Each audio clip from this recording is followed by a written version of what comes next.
ಪ್ರಿಯ ನಿರೀಕ್ಷಕರೇ, ನಮಸ್ಕಾರ. ಬೀರ್ಬಲ್ನ ವಿಶೇಷ ಕಾರ್ಯಕ್ರಮಕ್ಕೆ ಆತ್ಮೀಯವಾದ ಸ್ವಾಗತ.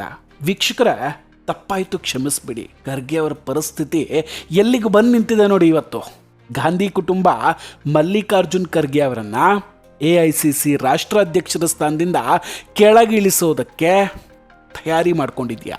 ಖರ್ಗೆ ಅವರು ಯಾಕೆ ಓಪನ್ ಆಗಿ ಕ್ಷಮಿಸ್ಬಿಡಿ ಅಂತ ಬೇಡ್ಕೊಳ್ತಿದ್ದಾರೆ? 83 ವರ್ಷ ವಯಸ್ಸಿನ ಖರ್ಗೆ ಅವರಿಗೆ ಈ ವಯಸ್ಸಲ್ಲಿ ಇದಂಥ ಪರಿಸ್ಥಿತಿ, ಅವರ ಇಡೀ ಜಾತಕವೇ ಈಗ ಬಯಲಾಗಿ ಹೋಯ್ತಾ?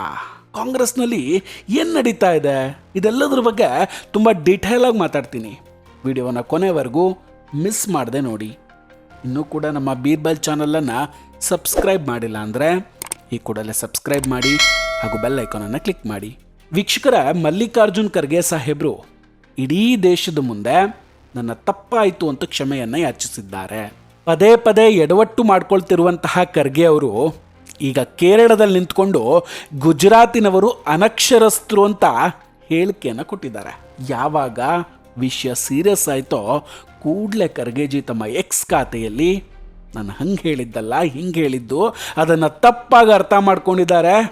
ನನಗೆ ಗುಜರಾತ್ ಜನರ ಮನಸ್ಸನ್ನು ನೋಯಿಸೋದು ಉದ್ದೇಶ ಆಗಿರಲಿಲ್ಲ ಅಂತ ಹೇಳ್ಕೊಂಡಿದ್ದಾರೆ. ವೀಕ್ಷಕರೇ, ಈಗ ಪ್ರಶ್ನೆ ಏನು ಗೊತ್ತಾ? 83 ವರ್ಷದ ಹಿರಿಯ ನಾಯಕರಾದಂತಹ ಖರ್ಗೆ ಅವರು ಇತ್ತೀಚೆಗೆ ಪದೇ ಪದೇ ಇಂತಹ ಹೇಳಿಕೆಗಳನ್ನು ಯಾಕೆ ಕೊಡ್ತಾ ಇದ್ದಾರೆ ಅನ್ನೋದು ನೋಡಿ. RSS ಬಗ್ಗೆ ಅವರ ಪುತ್ರ ಪ್ರಿಯಾಂಕ್ ಖರ್ಗೆ ಅವರು ಮಾತಾಡೋದನ್ನು ಕೇಳಿದ್ದೇವೆ. ಏನೋ ಅದೊಂದು ಕಾಯಿಲೆ ಇರ್ಬೋದು ಅಂತಲೇ ನಾವು ಅಂದ್ಕೊಂಡಿದ್ವಿ. ಆದರೆ ಈಗ ನೋಡಿದರೆ ಈ ಅಂಟು ರೋಗ ಖರ್ಗೆ ಅವರಿಗೂ ವ್ಯಾಪಿಸಿದೆ. ಪ್ರಿಯಾಂಕ್ ಖರ್ಗೆ ಅವರೇನೋ ಅಪ್ಪನ ಹೆಸರಲ್ಲಿ ಬಂದವರು, ಅವರದ್ದು ಹೇಳಿಕೆಗೆ ಅಷ್ಟೊಂದು ಕಿಮ್ಮತ್ತೇನು ಬೇಕಾಗಿಲ್ಲ. ಆದರೆ ಹಿರಿಯರಾದ ಖರ್ಗೆ ಅವರು ಒಂದು ರಾಷ್ಟ್ರೀಯ ಪಕ್ಷದ ಅಧ್ಯಕ್ಷರಾಗಿ RSS ಅಂದರೆ ಹಿಂದೂಗಳು ವಿಷಸರ್ಪ, ಅವರನ್ನು ಕೊಲ್ಲಬೇಕು, ನಮಾಜ್ ಮಾಡ್ತಾ ಇದ್ರು ಕೂಡ ಅವರನ್ನು ಬಿಡಬಾರ್ದು ಅಂತ ಹೇಳಿ ಮುಸ್ಲಿಮರಿಗೆ ಪ್ರಚೋದನೆ ಕೊಡ್ತಾರೆ. ಅಂದರೆ ಏನಿದ್ರ ಅರ್ಥ? ಏನು ಮಾಡೋದಕ್ಕೆ ಹೊರಟಿದ್ದಾರೆ ಖರ್ಗೆ ಅವ್ರು? ಹಾಗಾದ್ರೆ ಇಲ್ಲಿ कोई इस जहरीला सांप आपके सामने से गुजर रहा है और आप नमाज भी पढ़ रहे हैं, नमाज तोड़ के उस जहरीली सांप को मारना, ये कुरान में कहा है. और मैं यही कहूंगा, आपका नमाज तोड़ना है तो परवाह नहीं, ये जहरीला सांप है RSS और बीजेपी. इसको अगर आप नहीं मारेंगे आप कभी बचेंगे नहीं. इसीलिए भाइयों, तो आप मेरे को जल्दी. ಖರ್ಗೆ ಅವರು ಯಾಕೆ ಹಿಂಗಾಗಿದ್ದಾರೆ? ಸದ್ಯ ತುಂಬ ಕಾಡ್ತಾ ಇರುವಂತಹ ಪ್ರಶ್ನೆ ಇದು. ಜೊತೆಗೆ ಇಂತಹ ಹೇಳಿಕೆಯನ್ನು ಅವರೇ ಸ್ವತಃ ಕೊಡ್ತಿರೋದಾ ಅಥವಾ ಅವರಿಂದ ಬೇರೆಯವರು ಕೊಡಿಸ್ತಾ ಇದ್ದಾರಾ ಅನ್ನೋ ಅನುಮಾನವೂ ಈಗ ಕಾಡ್ತಾ ಇದೆ ನೋಡಿ. ಪ್ರತಾಪ್ ಸಿಂಹ ಅವರು ಖರ್ಗೆ ಅವರ ಹೇಳಿಕೆಯ ಬಗ್ಗೆ ಮಾತಾಡಬೇಕಾದ್ರೆ ಒಂದು ಮಾತು ಹೇಳ್ತಾರೆ. ಖರ್ಗೆ ಅವರ ಅಧ್ಯಕ್ಷ ಸ್ಥಾನದ ಅವಧಿ ಮುಗಿತಾ ಬಂದಿದೆ, ಹೀಗಾಗಿ ರಾಹುಲ್ ಗಾಂಧಿ ಅವರು ಆ ಸ್ಥಾನದಿಂದ ಕೆಳಗಿಳಿಸಬಾರ್ದು ಅಂದರೆ ಅವರನ್ನು ಮೆಚ್ಚಿಸಬೇಕು. ಸೊ ಖರ್ಗೆ ಅವರು ತಮ್ಮ ಸ್ಥಾನವನ್ನು ಉಳಿಸ್ಕೊಳ್ಳೋದಕ್ಕೆ ಈಗ ರಾಹುಲ್ ಗಾಂಧಿ ಅವರನ್ನ ಮೆಚ್ಚಿಸುವಂತಹ ಮಾತುಗಳನ್ನ ಆಡ್ತಿದ್ದಾರಾ ಅಂತ.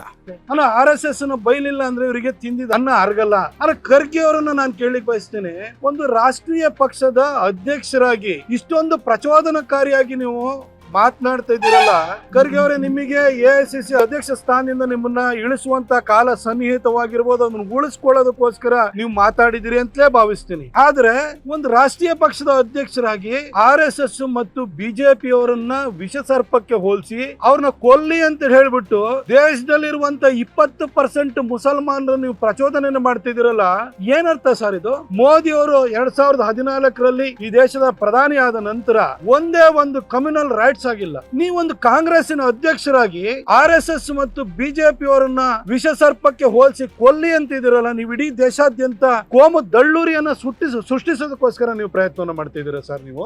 ಪ್ರತಾಪ್ ಸಿಂಹ ಅವ್ರು ಹೇಳ್ತಾ ಇರುವಂತದ್ದು ಸತ್ಯಕ್ಕೆ ದೂರವಾದ ಮಾತು ಅಂತ ಖಂಡಿತ ಹೇಳೋದಕ್ಕೆ ಸಾಧ್ಯ ಇಲ್ಲ. ಪ್ರಿಯಾಂಕ್ ಖರ್ಗೆ ಮುಖ್ಯಮಂತ್ರಿ ಸ್ಥಾನಕ್ಕಾಗಿ, ಖರ್ಗೆ ಅವರು ಅಧ್ಯಕ್ಷ ಸ್ಥಾನಕ್ಕಾಗಿ ಇಂತಹ ಹೇಳಿಕೆಗಳನ್ನು ಕೊಡ್ತಾನೂ ಇರಬಹುದು. ಅಲ್ಲದೆ ಇಲ್ಲಿ ಪ್ರತಾಪ್ ಸಿಂಹ ಅವರು ಇನ್ನೊಂದು ಪ್ರಶ್ನೆಯನ್ನು ಕೂಡ ಕೇಳ್ತಾರೆ. ಹಿಂದೂಗಳನ್ನು ವಿಷಸರ್ಪಗಳು ಅವರನ್ನು ಕೊಲ್ಲಬೇಕು ಅಂತ ಹೇಳೋದಾದರೆ ಖರ್ಗೆ ಅವರ ಸಹೋದರಿ ಹಾಗೂ ತಾಯಿ ಕೂಡ ವಿಷಸರ್ಪ ಆಗಿದ್ರಾ? ಅವರನ್ನು ಯಾಕೆ ರಜಾಕರು ಕೊಂದ್ರು ಅಂತ. RSS ಬಿಜೆಪಿ ಅಥವಾ ಹಿಂದೂಗಳನ್ನು ನೀವು ವಿಷಸರ್ಪಕ್ಕೆ ಹೋಲ್ಸೋದಾದ್ರೆ 1947ರಲ್ಲಿ ಭಾರತಕ್ಕೆ ಸ್ವಾತಂತ್ರ್ಯ ಬಂದಾಗ ಹೈದರಾಬಾದ್ ನಿಜಾಮನ ರಜಾಕರ್ ಆರ್ಮಿ ನಿಮ್ಮೂರಿಗೆ ಬಂದು ನಿಮ್ ಮನೆಗ್ ಬಂದು ನಿಮ್ ತಾಯಿನ ನಿಮ್ ತಂಗಿನ ಸುಟ್ಟಾಕಿದ್ರಲ್ಲ, ಅವ್ರನ್ನು ವಿಷಸರ್ಪ ಅಂತ ತಿಳ್ಕೊಂಡು ಸುಟ್ಟಾಕಿದ್ರ ಸರ್? ಹಾಗಾದ್ರೆ ಅವತ್ತು ನೀವು ನಿಮ್ ತಂದೆ ಜೊತೆ ಹೊಲಕ್ ಹೋಗಿದ್ರಿ, ಇಲ್ಲಾಂದ್ರೆ ನಿಮ್ಮನ್ನು ಸುಟ್ಟಾಕಿರೋರು. ಮುಸಲ್ಮಾನರು ನಿಮ್ಮನ್ನು ವಿಷಸರ್ಪ ಅಂತ ಭಾವಿಸಿದ್ರು. ಹಾಗಾದ್ರೆ ಏನ್ ಸರ್ ಮಾತಾಡ್ತಿದ್ರಿ ನೀವು? ಮಗನಿಗಿಡೋರ ಹುಚ್ಚು ಅಪ್ಪನ್ಗೆ ಅಂಟ್ಕೊಳ್ತಾ ನಿಮ್ಗೆ. ನಿಮ್ಮ ಬಾಯಲ್ಲಿ ಇಂಥ ಮಾತುಗಳನ್ನ ಖಂಡಿತ ನಿರೀಕ್ಷೆ ಮಾಡಿರ್ಲಿಲ್ಲ. ನಾವು ಕರ್ನಾಟಕದಲ್ಲಿ ಸಿದ್ದರಾಮಯ್ಯನವರಷ್ಟೇ ಮುಸಲ್ಮಾನರನ್ನ ಓಲೈಸೋಕೆ ಏನ್ ಬೇಕಾದ್ರೂ ಮಾಡ್ತಾರೆ ಅಂತ ನಾವು ಅನ್ಕೊಂಡಿದ್ದು. ಆದ್ರೆ ನೀವು ಸಿದ್ದರಾಮಯ್ಯನವ್ರಿಗಿಂತಲೂ ಎಗ್ಗಿಲ್ದೆಲ್ಲ ಮಾತಾಡ್ತಾ ಇದ್ದೀರಿ. ನೀವು ನಿಮಗೆ ಹೋಲಿಸಿದ್ರೆ ಸಿದ್ದರಾಮಯ್ಯ ಪರವಾಗಿಲ್ಲ ಅಂತ ಅನ್ಸುತ್ತೆ. ಯಾಕಂದ್ರೆ ಸಿದ್ದರಾಮಯ್ಯನವರು ನಮ್ಮ ಹಿಂದೂಗಳ ಹಬ್ಬ ಹರಿದಿನ ಮಾಂಸ ತಿಂತೀನಿ ಅಂತೇಳಿ ನೋವು ಮಾಡ್ತಾ ಇದ್ರು, ಅವ್ರ ವಿರುದ್ಧ ಕೇಸ್ಗಳನ್ನು ವಾಪಸ್ ತೆಗೆದುಕೊಳ್ಳೋರು. ಆದ್ರೆ ನೀವು ಕೊಲ್ಲಿ ಅಂತ ಪ್ರಚೋದನೆಯನ್ನ ಕೊಡ್ತಾ ಇದ್ರಿ ಅಂತಂದ್ರೆ ನಿಮ್ಮ ಮನಸ್ಥಿತಿ ಏನ್ ಸರ್? ನೀವೇನ್ ಮುಸ್ಲಿಂ ಲೀಗದ ಅಧ್ಯಕ್ಷನ ಸರ್, ಅಥವಾ ಕಾಂಗ್ರೆಸ್ ಇನ್ನೊಂದು ಮುಸ್ಲಿಂ ಲೀಗ್ ಆಗುವತ್ತ ಹೊರಟಿದೆ ಅಂತ ಅರ್ಥನಾ? ಇದೇ ಇಲ್ಲಿ ಅರ್ಥವಾಗದೇ ಇರುವಂತಹ ವಿಷಯ ಆಗಿರೋದು. ನೋಡಿ, ಸಾಮಾನ್ಯವಾಗಿ ನಮ್ಮ ಕುಟುಂಬಕ್ಕೋ ಅಥವಾ ಸಹೋದರಿಗೋ ತಾಯಿಗೋ ಯಾರಾದರೂ ತೊಂದರೆ ಕೊಟ್ಟರೆ ಅವರ ಜನ್ಮ ಜಾಲಾಡ್ಬಿಡ್ತೀವಿ. ಅಂತಹದ್ರಲ್ಲಿ ಕಣ್ಣೆದುರಲ್ಲೇ ತಾಯಿ ಹಾಗೂ ಸಹೋದರಿಯನ್ನು ಸುಟ್ಟು ಕೊಲ್ತಾರೆ.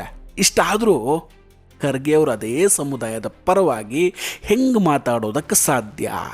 ಎದೆಯಲ್ಲಿ ತಾಯಿ ಹಾಗೂ ಸಹೋದರಿಯನ್ನು ಕಳೆದುಕೊಂಡಿದ್ದಕ್ಕೆ ಚೂರೇ ಚೂರು ಆಕ್ರೋಶ ಕೂಡ ಇಲ್ವಾಯ್ತಾ?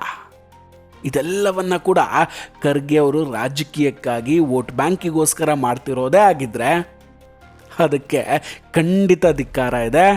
ಮುಂದೊಂದು ದಿನ ಅದಕ್ಕೆ ದಂಡವನ್ನು ಕೂಡ ತೆತ್ತಾರೆ. ವೀಕ್ಷಕರೇ, ನಾವು ಮೊದಲೇ ಹೇಳಿದಾಗೆ ಇತ್ತೀಚೆಗೆ ಖರ್ಗೆ ಅವರ ಭಾಷಣಗಳನ್ನು ನೋಡ್ತಾ ಇದ್ರೆ ಇದು ಅವರದ್ದೇ ಸ್ವಂತ ಭಾಷಣ ಅಂತ ಖಂಡಿತ ಅನ್ನಿಸ್ತಾ ಇಲ್ಲ. ಇದು ಯಾರೋ ಬರೆದು ಕೊಟ್ಟಿದ್ದನ್ನು ಯಾರದ್ದೋ ಒತ್ತಡಕ್ಕೆ ಖರ್ಗೆ ಅವರು ಹೇಳುವಂತಹ ಅನಿವಾರ್ಯತೆಯಲ್ಲಿದ್ದಂಗೆ ಇಲ್ಲಿ ಕಾಣಿಸ್ತಾ ಇದೆ. ಖರ್ಗೆ ಅವರ ವಿರುದ್ಧ ದೇಶದ ತುಂಬ ಆಕ್ರೋಶ ಹುಟ್ಕೊಂಡಿದೆ. ಅಸ್ಸಾಂನಲ್ಲಿ ಹೇಳಿಕೆ ಸಲುವಾಗಿ FIR ಕೂಡ ದಾಖಲಾಗಿದೆ. ಇವತ್ತು ಪವನ್ ಖೇಡಾ ಅವರು ಅಪ್ಸ್ಕ್ಯಾಂಡ್ ಆದಂಗೆ ನಾಳೆ ಖರ್ಗೆ ಅವರಾದರೆ ಅದಕ್ಕಿಂತ ಅವಮಾನ ಬೇರೆ ಇಲ್ಲ ಅನಿಸುತ್ತೆ. ವೀಕ್ಷಕರೇ, ಇದೆಲ್ಲದರ ಬಗ್ಗೆ ನಿಮ್ಮ ಅಭಿಪ್ರಾಯ ಏನು? ಖರ್ಗೆ ಅವರ ಹೇಳಿಕೆಯ ಸಲುವಾಗಿ ಶಿಕ್ಷೆ ಆಗಬೇಕಾ? ದಯವಿಟ್ಟು ಕಮೆಂಟ್ ಮಾಡಿ ತಿಳಿಸಿ. ವಿಡಿಯೋ ಇಷ್ಟ ಆಗಿದ್ರೆ ಲೈಕ್ ಮಾಡಿ ಹಾಗೂ ಶೇರ್ ಮಾಡಿ. ಇನ್ನೂ ಕೂಡ ನಮ್ಮ ಬೀರ್ಬಲ್ ಚಾನಲನ್ನು ಸಬ್ಸ್ಕ್ರೈಬ್ ಮಾಡಿಲ್ಲ ಅಂದರೆ ಈ ಕೂಡಲೇ ಸಬ್ಸ್ಕ್ರೈಬ್ ಮಾಡಿ ಹಾಗೂ ಬೆಲ್ ಐಕಾನನ್ನು ಕ್ಲಿಕ್ ಮಾಡಿ. ನಮಸ್ಕಾರ, ಟೇಕ್ ಕೇರ್ ಆ್ಯಂಡ್ ಬಾಯ್ ಬಾಯ್. ಮತ್ತೆ ಭೇಟಿಯಾಗೋಣ. ಜೈ ಹಿಂದ್.